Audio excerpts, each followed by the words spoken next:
Hey everyone. Hello, it's Irene here. As noted a couple days ago, I wanted to do some live chats this week. We've been doing a few on Zoom. There was one on YouTube, as we are currently in registration for SmartBody SmartMind. Today I want to, or right now I should say, I want to do a little musing, a little riff on pain. So physical pain, chronic pain, and its relationship to the nervous system, the body, and then specifically how it is worked with in the work that I have created, namely SmartBody SmartMind, which is the blending of somatic experiencing, feldenkrais, somatic practice, and somatic resilience and regulation. It's a mouthful. And I'll take questions around that if I see them. The first thing I wanted to start out with, before I get into the pain piece, if you're new here, thank you for being here. Welcome. There's so much information that I know you can take in. It can be overwhelming. But right now we're in a very unique and special time of the year in that we're registering people into my signature online program curriculum called SmartBody SmartMind. And SmartBody SmartMind has been going on for many years now. This is the 15th time we have run this online course live. And last Friday, today, and tomorrow, we are doing or have done panels with our alumni. Now today, we did, or Seth did, my husband did a men's panel. So some of you may have already caught that, and it's live on YouTube right now. I'm pointing to my screen. It's live over there on YouTube. It is about 90 minutes long. I caught almost all of it, but what really stood out in this men's panel was how so many of the guys were speaking about the process of starting to connect to their feminine, right? That nurture, that emotion, that slowing down, that softness, but also connecting more efficiently and in a healthier way to the masculine energy, namely working with anger in a positive way. There was one story about a gentleman, I think it was Arnie, who was talking about how he was doing a lot of intense, cathartic, sort of primal scream therapy, and it just made things worse. It made things worse because it was too intense, it wasn't titrated, and there wasn't these foundational elements in place so that the system could actually process the energy, the sympathetic energy that was moving out, versus, and this does relate to the topic of pain, versus, so we want to have capacity and we want these sympathetic responses to come up organically. So many of the methods, practices, therapies that have come before now have tried to force the system to produce a sympathetic expression of stored, trapped emotions, trauma, that kind of thing. What I have created and presented is I don't want to say it's opposite, but it kind of reverse engineers in a way the physiology, the biology, so that we're building up the system. We're creating a better terrain, to use terrain theory compared to germ theory, compared to, say, exosome theory, for those who are familiar with that. Or we're creating a more balanced ecosystem in the system, the physical system, the emotional system, the nervous system, so that what wants to happen happens naturally. Now, what happens when there's chronic pain, and there's so many reasons for this. It isn't, I'm not going to talk for 5 hours on all the potential avenues, but I'll speak generally and add some specifics. So when we think of pain, there's two types, one could say. There's acute pain, like I stub my toe, I burn my finger, and it hurts. It's like, ouch. It's in the moment. And then there's the other kind of pain that is chronic pain, long-standing pain, pain that has just kind of been there forever and ever and ever. And in some cases, we don't even know where it came from. It's just always there.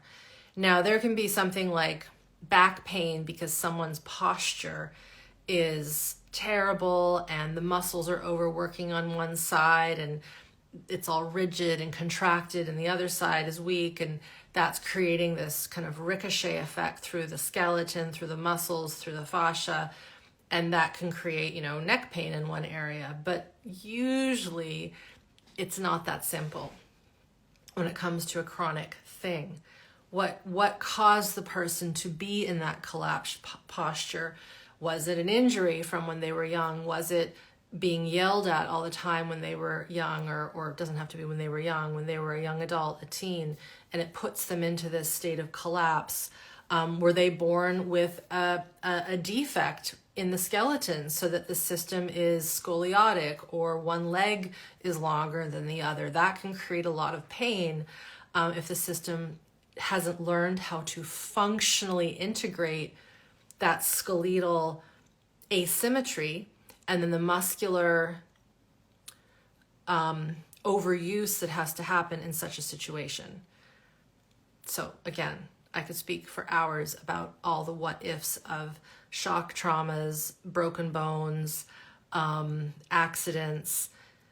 But if we strip it back to kind of the core, a thing that Peter Levine would often say is pain is trapped sensation. Pain is trapped sensation. And so when we think of pain from this definition of it being trapped sensation, that offers a huge smorgasbord, if you will, of potentials. So it could be trapped sensation of emotions. So we know that emotions come from sensations. I'll say that again. Emotions come from sensations. We might interpret them in the brain as sadness or fear or anger or joy or disgust or surprise, some of the key emotions, but they're originating from the sensations in the body. And then where are the sensations? Not only are they in the muscles and say the bone, they're in the organs. If you just put your hands here around your face and go down to the groin, there's so much organ tissue and glands from that area. Of course, there's stuff in our brain too. Obviously, the brain's important. But if I think about all the students I've worked with who have had chronic migraines, physical debilitating pain, old pain from trapped emotions, from trapped anger, all these things. Never once in my teaching do I ever mention specific brain parts. We don't talk about the amygdala. We don't talk about the suprachiasmatic nucleus. We don't talk about the hippocampus. We don't talk about the lobes of the brain. I might mention the neocortex because this is our human design powerhouse. I don't talk about it. I've learned about these things. I've studied to work with things like the hypothalamus and the pituitary, for example, but I actually don't teach those specific details in my course. The highest we go is the brain stem. And that brain stem is what connects the brain to the spinal cord. The reason why that is important to me is when we are in a state of fight, flight, freeze, shock, that brain stem can tighten up. It's kind of like the turtle that sucks his head into a shell when it's afraid. And so we have that response too, but then that has a domino effect to the kidneys, to the adrenals, the gut, via this vagus nerve, for example. That's one thing that connects this brainstem area to, say, the organs. The brainstem is not the vagus nerve. The vagus nerve comes out of the cranial tissue and it goes to all sorts of places. So to go back to Peter's comment, pain is trapped sensation. So someone who has held in a lifetime of tears, for example, or likewise anger, they are trapping, we would say, emotion, but with that emotion is sensation. I can't tell you how many times I've worked with people who have serious pain in their jaw, in their neck, in their gut, headaches, and they are holding back so much emotion. And it could be, a lot of people just say, oh, when there's pain in the jaw, it must be anger. Not necessarily. It could be deep, deep, deep grief, like gut-wrenching, I need to cry to the point where I'm dry heaving and gagging and tears are coming down my face and snot is just all over and I'm red in the face and it's just this guttural, visceral cry. That, if you think about that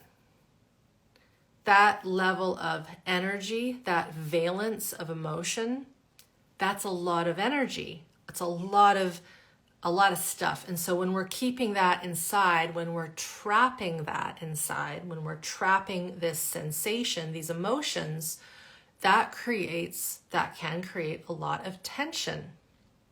And then if we don't know that these emotions are being trapped because it's just how we've always been, right? That's how we saw our mom when she got mad about something. She didn't express it in a healthy way. It just stayed inside. And then she got a migraine headache, or then she was fatigued, or then she had to go for a run, right? Or then she binged watched TV and ate a whole box of whatever, or all the things that we might have seen our parents do to cope and manage with these intense sensations, emotions, because they also were never taught how to move these things out in a natural, organic way. So to go back again, talking about pain in the body and the nervous system and emotions and sensations, when we trap this sensation, that can create pain.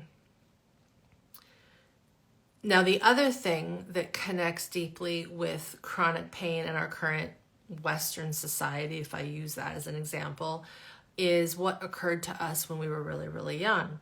This would be classified as early or say developmental trauma, even in uterine trauma, where we are under this constant flux. I'm going to use that word, this flux between what we would call sympathetic arousal, so fight, flight, we're in fear, we're scared, something's going on, I don't know what's going on, maybe I'm being held with really tight, scared hands, or maybe I'm hungry and I'm crying and nobody's coming, or I'm being abused.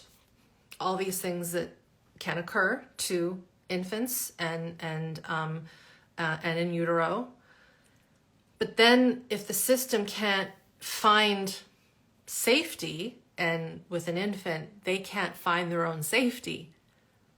Just think about that. An infant and a child, well, children will try. They'll try to run away, right? They'll hide. They'll run away from their parents. They'll try to find safety, but it usually doesn't work. But an infant really cannot find safety. So if they can't fight and flee, what do? They shut down. They freeze. So they go into a trauma response that numbs them out. That would be kind of a shock state. Now, over time, if no one's coming to help, they then go into what we would call a very deep shutdown, a collapse. And then that's where you get the baby that's really good, that stops crying, that's not fussy.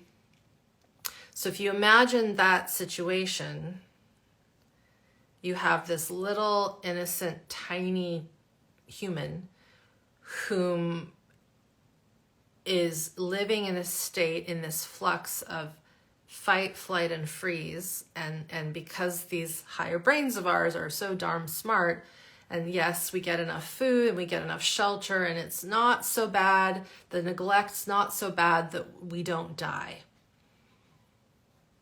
Because that does happen. When babies are neglected in an extreme way, they will die. But let's just say there's enough connection, there's enough to keep them going, and then they grow up and they're kids and this situation kind of continues, and then they're adults, and then they have an accident, or they have a life event that's intense, or someone dies, or their favorite pet dies, or they go to college and all of a sudden they're in a completely different environment that's not familiar. There's all these life events that I hear about from my students where they'll say, I thought I was fine, and then I had this thing happen, and then it was just this big mess. It was just a puddle of pain and emotions and collapse and depression and panic and anxiety, and that's when I went on medication, or that's when I got into drugs, or that's when I got into blah, blah, blah. That's when I stopped leaving my house. And often with this, there is physiological damage. The gut isn't good, the immune system isn't good, or there's pain. And so Robert Scare, who's passed recently, he talks about in his book Trauma Spectrum, when he's talking about fibromyalgia and chronic pain, and people that have really extreme representations of these syndromes that would be, I'll just name some, migraine headache, Raynaud's, RSD, IBS, Crohn's, severe premenstrual syndrome, generalized anxiety disorder, cystitis. It's a bladder situation where it always feels like you're having to pee, but then there's nothing there and there's pain. These things are classic of the system being in this flux of fight, freeze, fight, freeze, freeze, fight, flight. And it's just chaos. There's no smoothness to the functioning of these systems, and this cycling creates tension not only in the organs but in the fascial tissues, and then of course that tightens the muscles, that can even tighten the bone. And what happens when things are tight and not in good flow, we stop moving, and then that leads us to be more sedentary, and then we get in funny positions and postures due to the collapse. And then you have this system that not only has the effects of early trauma and this tightening of this fight, flight, freeze cycling, we would call it.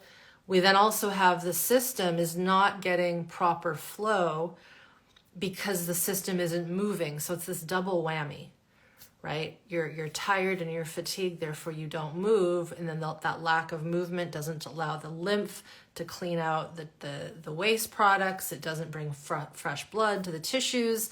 There isn't good repair because the gut is constantly in strain. And then, of course, as we know, the gut creates so many good things when it's healthy, but when it's not healthy, we don't get good things. And so there's this snowball effect into even more pain. This is a real quick synopsis of pain connected to trauma in the nervous system. So a lot of times people will ask, well, Irene, what do you think about Dr. Sarno's work, where it's saying that all pain is due to emotions? And I say, well, that's partially true, but sometimes pain is due to these deep unconscious survival mechanisms that are still running the show when we're like 80 years old. And so if we don't work with the fight, flight, freeze, but then also how that fight, flight, freeze is connected into the body, and I'll talk about that in a second, we can try to get the emotions out till the cows come home, and it will not connect to that generalized sense of nothing is safe. I better lock down my system and just hope for the best. Today on the men's panel, I think it was Arnie was talking about his transformation of going from all these really intense therapies with therapists to getting into SBSM and remembering this moment when he was doing one of the neurosensory exercises, and he just all of a sudden had this like tear come out of his eye. And it wasn't, this is the other thing, sometimes there's no emotion connected to our expressions of tears or shaking or anger. It just comes. And that is a sign of early developmental trauma, in utero trauma. There's no connection to a memory because it was pre-verbal. So when we know we have this kind of intense history of fight, flight, freeze, and this is research, like we have seen through the Adverse Childhood Experiences study, the ACE study, this connection with disease, chronic illness, mental illness, addictions later in life, and early childhood stress. And that study doesn't even cover surgical trauma, in utero trauma. It doesn't cover the stress of the mother because of something that wasn't abusive. Like it's good. It's a very good starting point, but it doesn't show all the other ways that we might have these trapped sensations, these trapped emotions, these trapped fight, flight, freeze responses. They're not just in our brain, they're in our tissues, they're in our organs. So in SmartBody SmartMind, this is the course that's currently open for registration that we've been doing for many, many years. Not only do we work with the theory and the felt sense and getting into the environment, this is the thing that everybody keeps talking about, orienting and how great that is. And we're working with the organs. We're working with the spaces within the viscera. We call them diaphragms. This is from the osteopathic traditions, where the diaphragm isn't just your respiratory diaphragm. Like when you breathe in, it lowers, and when you breathe out, it ascends. It's not just that, it's that one, but it's also these diaphragms that are at the top of the head, the eye level, the throat level, the shoulder level, the true diaphragm, the solar plexus level, the root level, and the feet level. They actually follow the Eastern traditions of chakras. There's no coincidence that these things line up. So in the course, when we get about into the 5th week of learning, because we even have to foundationally layer before we work with the diaphragms.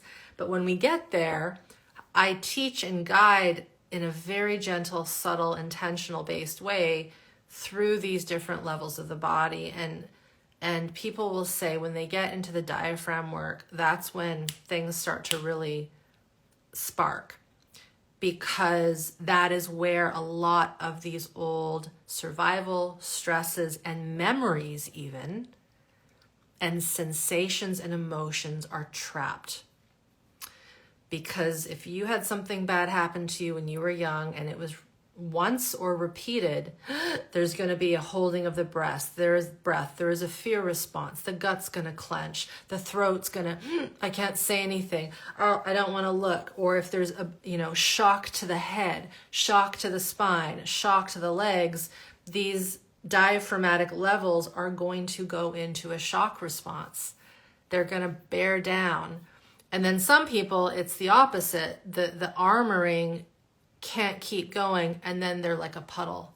These are the individuals that would be classified as having hypermobility, or they're just these fluid beings, and there's like no structure to them. There's no boundary. So that's another representation, is we'll see someone with either massive armoring of their diaphragms, and then of course with that comes tissues that are very tense, very hard. You'll see men that are very barrel chested, and it's like their shoulders are literally like square, men and women, not just men. And then the opposite is a person that kind of look doughy.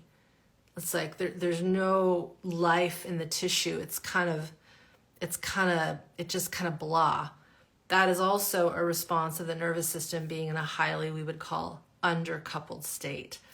Whereas the tension, the armoring, the nothing is getting in. Nothing's getting in because I'm protecting myself from everything out there. That we would call a high level of overcoupling. The tissues are tight. And we want a bit of both. Like we want the system to have flow. We don't want it to be one or the other. So within SmartBody SmartMind, the way we work with pain isn't by saying, well, there is one lesson that teaches one to pendulate between pain and things that are less painful. This is very classic SE Peter Levine. So that's in there, learning how to titrate, learning how to follow impulse, learning how to orient. There's 2 breath work lessons that aren't breath work, but teaching people to get into the different cavities of the chest for breath. Those are all there. All that stuff is there. We teach movement. I teach movement through feldenkrais, slow, gentle. But then we work with these visceral areas of the diaphragms to unlock these parts of the body that have been trapped or are so open and loose that there's no more container. We also work with specifically intention with the gut and the connection with the gut to the brainstem. We also work with the kidneys and adrenals. So what happens when we have a fear response? Adrenaline.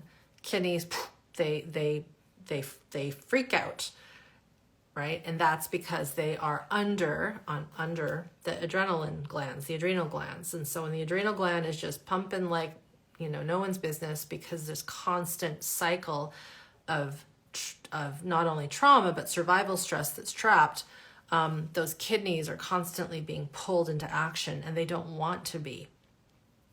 And so some of my alum, this happened on the panel on Friday last week, the 9th, it's on YouTube, will say, I remember when my kidneys finally dropped, when they relaxed. And can be the strangest sensation when you've been living in a state of dysregulation since before you were born.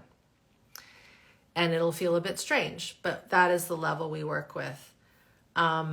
We also work with the layers of the body. The layers of the body. In other words, got these layers, skin.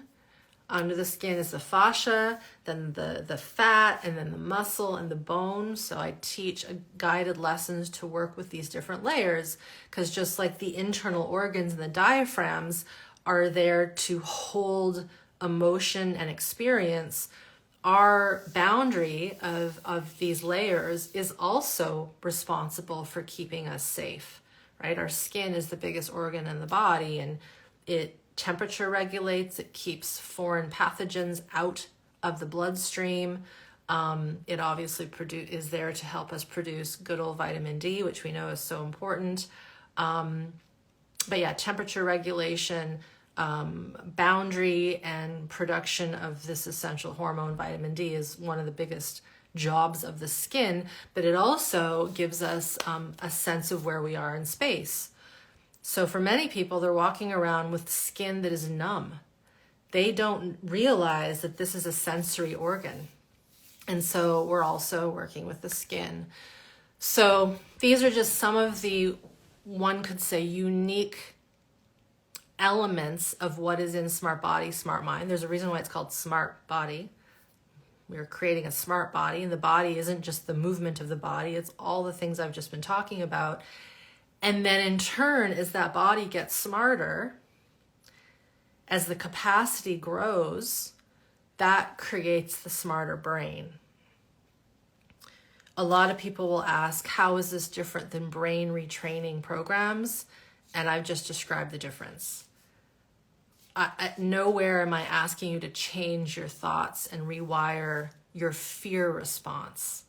For me, that's so abstract. It's just so abstract. So we're learning to get better at being in our interoception. This interoception is everything I just talked about, from skin to organs to kidneys to adrenals to breath, to the sense of our movement, how our joints work. We also work with the joints of the body. And then the next thing I'll mention, and this will maybe be how I wrap up this topic of pain, again, when we have trapped sensation, and this leads to pain, trapped emotions, trapped trauma, trapped breathing, it limits the flow in the body. It limits the ability for these things to move up and out, to integrate, to heal. So the way that pain becomes easier to be with is we have all these spaces for our focus and for the energy and for flow to go. But for so many people, they are completely disconnected from this interoceptive sense, self. They don't know that they have a body until they feel pain. They're not connected to their body until something bad happens or until that migraine headache comes in. And to reference Gabor Mate, when the body says no, it's like, if you're not paying attention to your body, eventually it will give you something that you cannot ignore, like a migraine headache, like IBS, like cancer, like heart disease, like all these things that we struggle with. And so part of gaining more capacity and more awareness of this internal space, it makes it so that if you already have, let's say, chronic pain, there's more places for the sensations to flow through and even out. People often talk about in the Eastern traditions, move the energy out, take the energy in, take the bright ruby ray healing light through, or surround yourself with light, or move that bad stuff out and replace it with something. This is all valid practice. I do this stuff myself. I don't teach it, but I've studied it. It is very hard to do that with good results when you don't know how to connect to your body. Because our bodies are not only physiological and cellular, they're electrical. There is electrical activity all throughout our system. Every nerve synapse is electrical. Every cell moves things through it through charge of positive, negative. So the other piece about this pain piece in the nervous system is that for us to move pain out or to lessen the chronic pain that we have, we need to have this space alivened. We have to be in our body, feeling it. But if we have something bad happen that's painful, and all we do is focus on that pain, and we forget we have this whole other body, this body here that can take the load, it will just focus on that one hot spot. And so a big part of this work is growing that capacity so that you can move and shift these sensations. That's the other thing, is we like to say in our somatic experiencing world, how can we stop using the word pain and describe what the pain feels like through descriptors, through sensory language, through color, through texture, through visuals, right? Sometimes people will say, the pain feels like a hammer just hitting metal over and over and over again, or it feels like burning coals that are like in my shoulder blade. And so by having more description around that sensation, around that pain, this is where then using the mind and the creativity and the intention comes in handy. This is where we might say, what would be the opposite of that hammer hitting that metal? Be like, oh, it's a sound of just water flowing over rocks. Or what's the opposite of those hot coals? And it would be, a big bowl of ice water, that I can just see. And then we track into that quality, that imagery, but then we have to go into the body and then notice, how does that shift in the body?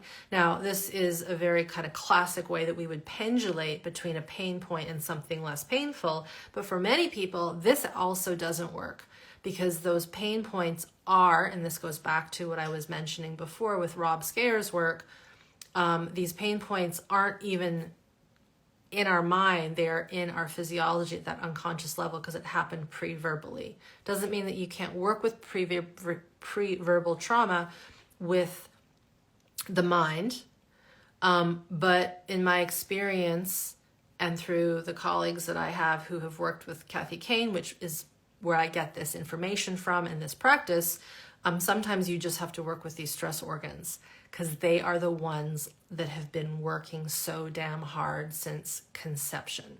So that is my musing, my riff, my little speech here on pain. It's not everything. but it is an overview of the complexity of working with this sensation that we call pain. The other thing I'll mention is that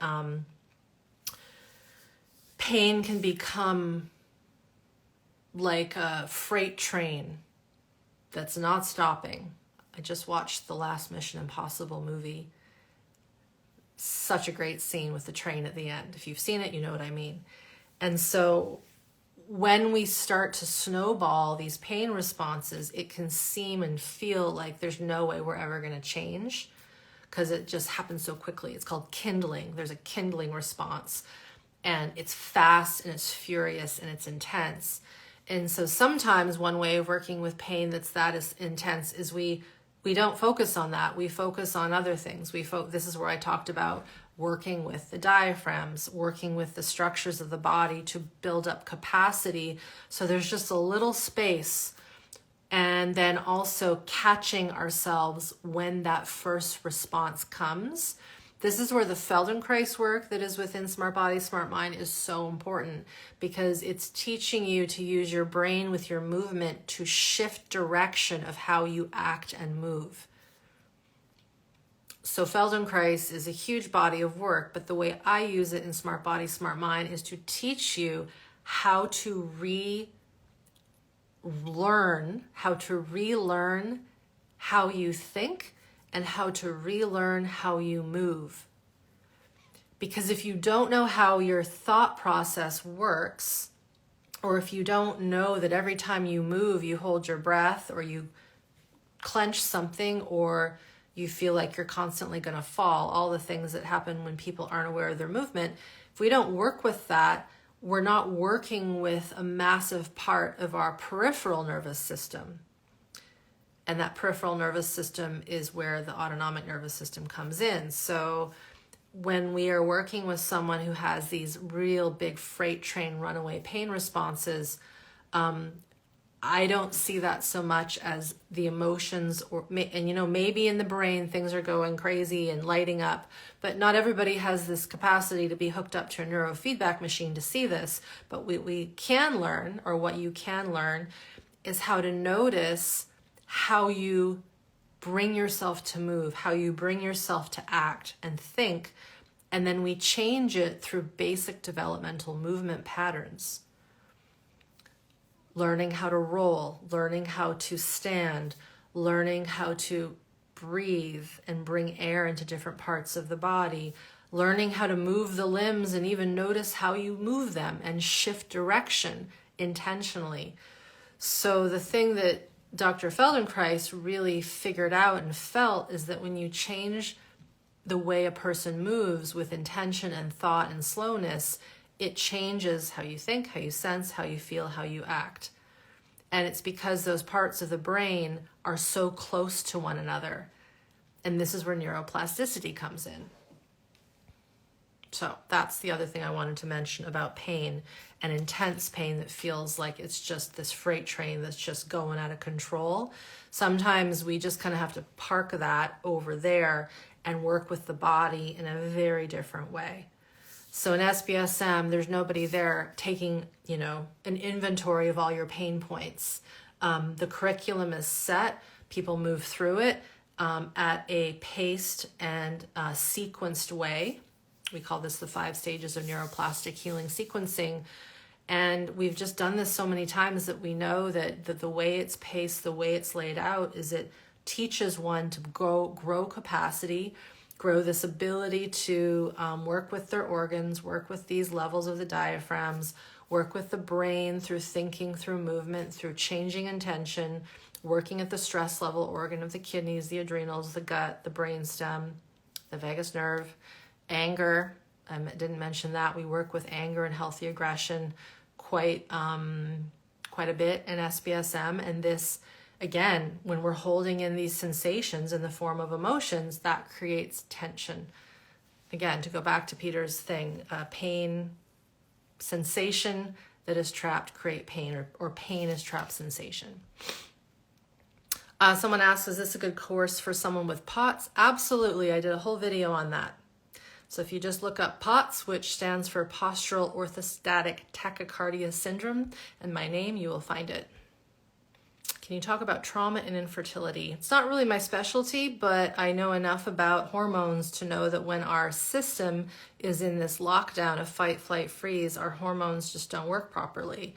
That's not good. The other big connection with infertility is our lack of sunshine, our lack of being outside, the whole kind of burgeoning study of circadian biology, quantum biology. I have 5 videos on my YouTube channel where I've interviewed guest experts on this. Specifically look at Sarah Kleiner's interviews, because she was someone who IVF did not work with her twice, and then she got into quantum living, circadian biology, and poof, she got pregnant. So her story is pretty fabulous. So someone says, this might sound silly, nothing is silly, and you are apologizing. So that's one thing that I'll say. Want to be very careful about always starting off something by saying, I'm sorry, but you said I'm sorry, so that's fine. I feel like I have so much trauma for my whole life that sometimes I wonder if it's ever possible to heal, like if I'll ever be able to recover from everything. Of course you can. It comes down to you believing that you deserve to heal. And I really recommend listening to many of our alumni stories, because a lot of folk start with maybe my talk with my husband Seth that was on Tuesday, the 13th of this week. It's on YouTube. We cover this in detail. People have gone through our work who have had abuses that you don't even want to think about. Bad shit that's happened to them.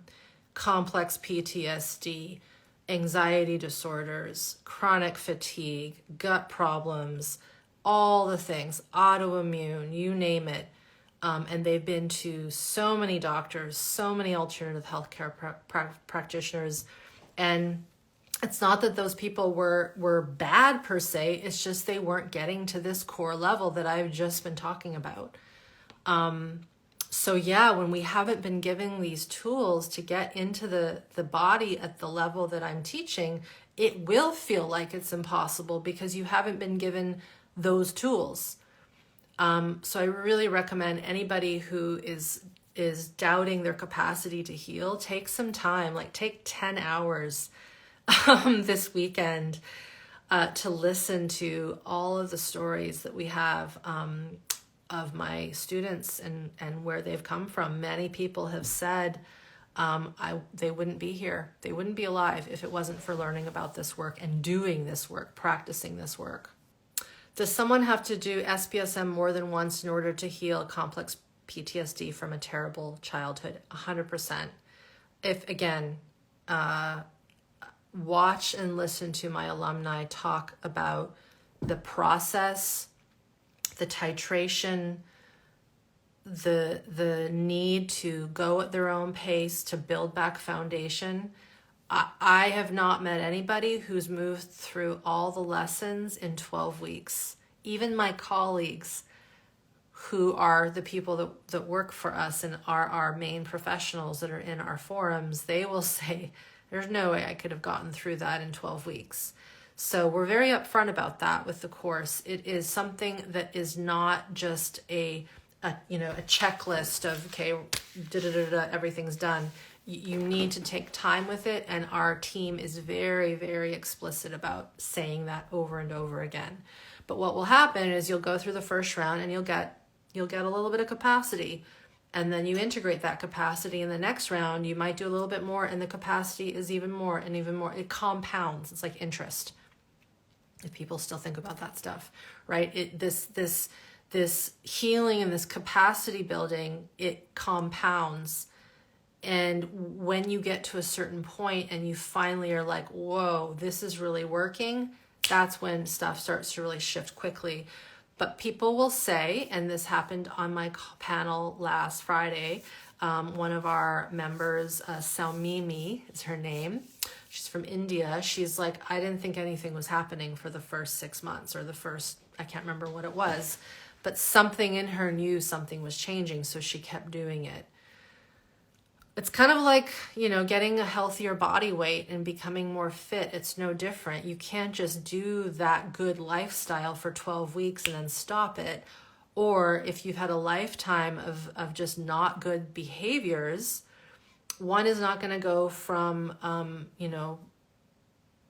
being a couch potato to running a marathon in 12 weeks. I mean, you could try, but you're probably going to hurt yourself. So it's this long, slow, committed process, just like raising a baby. I always go back to the baby. You cannot raise a healthy human that is self-regulated by just holding them once a week for an hour.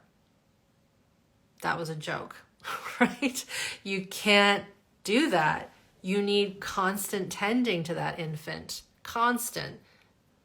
So someone said, any insight on extreme in utero stress and what to do with the baby to lessen the impact? So my assumption is you have a baby that had in utero stress. So the first two things: one, work on yourself. The more you are regulated, the more you will help heal that child.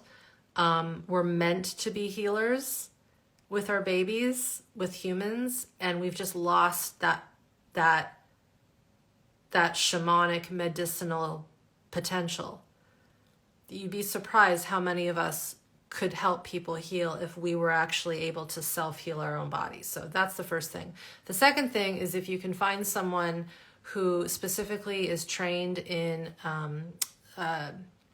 somatic practice and somatic resilience and regulation, or someone who is a really good infant osteopath. I don't really recommend craniosacral for this, but osteopath who understands trauma and in utero stress, that would be wonderful. So hands-on work with an infant who has had in utero stress.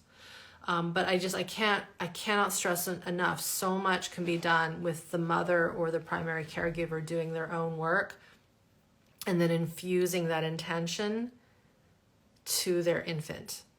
I've worked with infants in the past, and I won't go into the stories, but I've watched before my eyes a baby who's blue and low oxygen and not feeding shift in front of my eyes by working with the mother who is still trapped in a complex trauma response due to a bad birth. And I didn't work with the baby, I worked with the mom, and by the mom shifting, the baby got better, and I never touched the baby. So that just shows you how attunement shifts so much when we know what we're looking for and how to work with it. Someone says, I've been healing for 2 years already, talk therapy, EMDR, and somatic work. Great. So I wonder if you have a question. Is the question, will this still be good for you? And the answer is yes. We've had many people, especially in today's panel, like the men that were on the panel, they've done their work and they were still struggling. And so there is a very different feel to the field of SBSM that is very hard to describe in words. It really is getting to the core of how our nervous systems are designed to move and work. Like I said, I'm not getting into the specifics of the brain and retraining the limbic system or any of that stuff. Yes, that might happen as a result of doing this work, but it's not my focus. And the fact that we've had so many people shift in crazy ways by not focusing on the brain and say eye movements or specific techniques shows me that those things can be useful, but we still need a deeper layer of understanding and foundation. Books for this work. So there's no one book, but any of Peter Levine's books, Kathy Kane with a K, Bessel's, yes, but again, he's very focused on the limbic system and the brain parts, but still a good read, very good read. Gabor Mate's books, Robert Scare.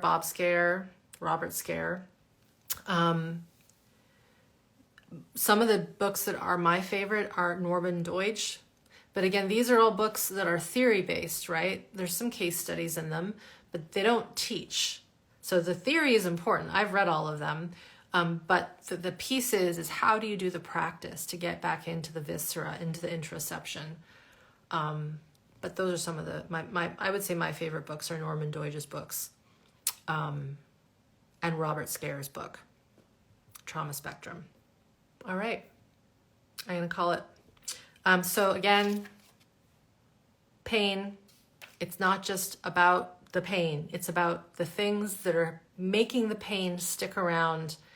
And the biggest thing I think to understand is that pain is multifactorial, and we have to work with the body at this core level, the nervous system at the core level of fight, flight, freeze. We have to get into safety at the cellular level.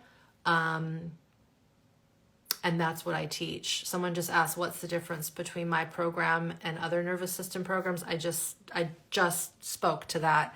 I didn't talk about every single lesson, but working with these stress organs, working with the diaphragms, working with the movement, the feldenkrais, all of that stuff is what is super unique to SBSM. And it shows in our membership successes. And every single person pretty much will say, I've tried all these other things, and while they gave me some insight, and yes, they helped in certain ways, and they will say that, and I believe them, it was this that put it all together. And that's because I think we're working not just with one methodology within SBSM, we're working with really it's 4 methodologies in one. Just a reminder, if you're listening to this in the moment, currently it's the 15th of February. It's the year 2024, and we're in open registration right now for SmartBody SmartMind. This is my 12-week online curriculum. We only open up registration twice a year, typically twice a year, so it won't happen again until October of this year. And it is a commitment, it's an investment, and it's something you have for life. So this program is not something you just do once, you keep repeating it, and your initial tuition covers all of that. So we have people that have been with us for so many years, I can't get rid of them, and they paid one tuition fee and they keep coming back and relearning and being with us and asking questions. So be sure to go to the SmartBody SmartMind site and look there, orient, read some of the FAQs, check out the syllabus, check out the stories of our alumni, understand how it works. And if you have any questions, always email us and we'll help you with your questions. All right, everyone, talk to you later. Thanks for listening.